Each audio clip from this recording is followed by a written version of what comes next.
The chair recognizes the gentlewoman from Georgia, Ms. Greene, for 5 minutes. Thank you. Madam Speaker, I'd like to address the 117th Congress and talk about our national debt. Currently, we are at $28,809,752,000,000, and the numbers are rising so fast I couldn't name them all. But it's continuing to rise, yet we are considering a budget this week at $4.3 trillion, which would be the most expensive piece of legislation in United States history, which is mind-boggling, especially considering the fact that we also are looking at voting on a $1.2 trillion infrastructure bill that is mostly socialism, giving things away for free and wasting the taxpayers' dollars. Considering the fact that we just abandoned Americans in Afghanistan, armed the Taliban, 13 of our own military were killed in the process. We also just let in tens of thousands of Haitians into our country through the southern border, which is wide open and out of control. And also, given the fact that on Friday, the Democrats, all except one, voted for full-term abortion and called it women's health care, then celebrated on the Capitol steps, which most people in this country find appalling. You see, abortion up until full term for a baby at 9 months pregnancy is evil and something that this Congress should have never considered. But yet, unfortunately, that's the bill that passed the House on Friday. So now that we're looking at $4.3 trillion in new spending, $2.1 trillion in higher taxes, $2.4 trillion in new debt with more interest, $7.5 billion for a civilian climate corps, which is part of the Green New Deal. Government doesn't need to be creating a climate police force. Government needs to be getting out of the way of the American people and their businesses so that they don't have to compete with the federal government to hire people to get back to work.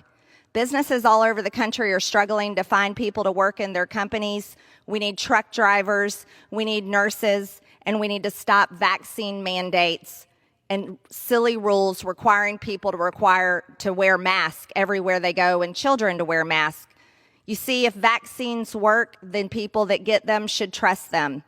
And if people are still afraid, then they can wear a mask. And if they're still afraid, then they can shelter in place. But the rest of the healthy population in the United States should not be limited and held back. We should be able to go to work, go to school, go into restaurants and stores without being shamed and divided among the American people. COVID-19 has been a terrible thing sent to us through China and actually funded, sadly, through the gain-of-function research through our own federal government at the will of Dr. Fauci. But yet he still has his job while hundreds of thousands of small businesses have failed and they don't have their jobs. You see, this government is failing the American people, and the more votes we take this week are going to continue to fail the American people. And this is why I walked in here this morning to make a motion to adjourn, but then I was told I couldn't make a motion to adjourn because we hadn't said the prayer or the pledge. It's very unfortunate. We should make a motion to adjourn because Congress should stop. Congress is the one ruining the lives of the American people, not helping them like they claim to do. You see, it's our federal government's role to keep our borders strong, safe, and secure. It's our government's role to never abandon Americans in a foreign country ruled by radical Islamic terrorists that would like to kill them just because they're Americans. It's not our federal government's job to pass a bill or consider even making a law, abortion up until full term, and then call it women's health care. This is too much. It's out of control. So simply, I would like to make a motion to adjourn, and I think it's silly that I can't do so as an elected member of Congress representing the 14th District of Georgia simply because we haven't said the pledge or the prayer. As you can see, rules in Congress just don't work because the rules here in Congress are allowing everything to continue to go downhill and hurt the people that pay the taxes and pay for all of this up here anyways. And that, Madam Speaker, I yield back the remainder of my time.